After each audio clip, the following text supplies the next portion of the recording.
शक्ति स्वरूपा माँ दुर्गा का वाहन शेर है, ये संपूर्ण जगत जानता है। उन्हें माँ शेरावाली भी कहा जाता है।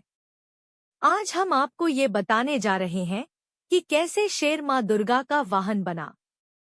इसके पीछे दो कथाएं प्रचलित हैं। प्रथम कथा, माँ दुर्गा आदि शक्ति देवी पार्वती का ही प्रतिरूप है। देवी पार्वती हिमालय राज की पुत्री थी। बचपन में ही उन्होंने भगवान शिव को अपना पति चुन लिया था, अतः वह सदा उनकी भक्ति और आराधना में लीन रहती थी।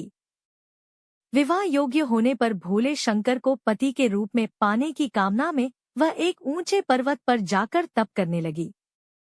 वहां उन्होंने कई वर्षों तप किया। उनके तप से प्रसन्न होकर शिव जी ने उन्हें दर्शन दिया और स्वयं को पति के रूप में प्राप्त करने का वरदान उन्हें प्रदान किया।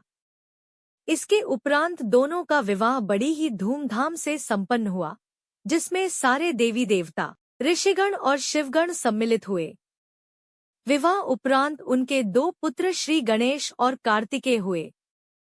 भगवान शिव को पति स्वरूप प्राप्ति के लिए कई वर्षों तक किए गए कठोर तप के फलस्वरूप देवी पार्वती का गौर वर्ण सांवला हो गया था। एक दिन कैलाश पर्वत पर बैठकर हास परिहास करते समय भगवान शिव ने माता पार्वती को काली कह दिया। स्वयं के लिए काली संबोधन सुन देवी पार्वती रुष्ट हो गई और गौर वर्ण की प्राप्ति के लिए कैलाश छोड़कर तपस्या करने वन में चली गई। वन में एक वृक्ष ने नीचे बैठकर वे कठोर तप करने लगी। इस बीच एक दिन एक भूखा शेर भटकते हुए वहां आ पहुंचा। देवी पार्वती को देख उनका भक्षण कर अपनी क्षुधा शांत करने की मंशा से वह उनके समीप पहुंचा, किंतु देवी पार्वती के तप का तेज इतना था कि वह शेर उनका भक्षण न कर सका और वहीं बैठकर उनकी तपस्या समाप्ति की प्रतीक्षा करने लगा। माता पार्वती को तप करते हुए कई वर्ष बीत गए। इतने वर्षों तक वह शेर वहीं उनके समीप बैठा रहा। एक क्षण को भी वह अपने स्थान से नहीं हिला। अंततः देवी पार्वती के तप से प्रसन्न होकर शिव जी ने उन्हें दर्शन दिए और गौर वर्ण का वरदान प्रदान किया। वरदान प्राप्ति उपरांत शिव जी के निर्देशानुसार देवी पार्वती गंगा के तट पर पहुंची। गंगा में स्नान उपरांत उनके भीतर का काला स्वरूप देवी के रूप में बाहर निकल गया और उन्हें गौर वर्ण प्राप्त हुआ। तब से उन्हें माँ गौरी भी कहा जाता है। उनके काले स्वरूप को देवी कौशिकी कहा जाता है। जब माता पार्वती स्नान कर बाहर आई तो अपने तप स्थल पर एक शेर को बैठा हुआ पाया।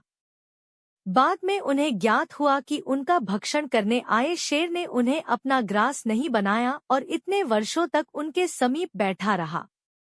इस तरह वह भी उनके तप में सम्मिलित रहा। प्रसन्न होकर वर्षों तक तप में साथ देने वाले शेर को उन्होंने अपना वाहन बना किया। तब से ही माँ दुर्गा का वाहन शेर है और उन्हें माँ शेरावाली भी कहा जाता है।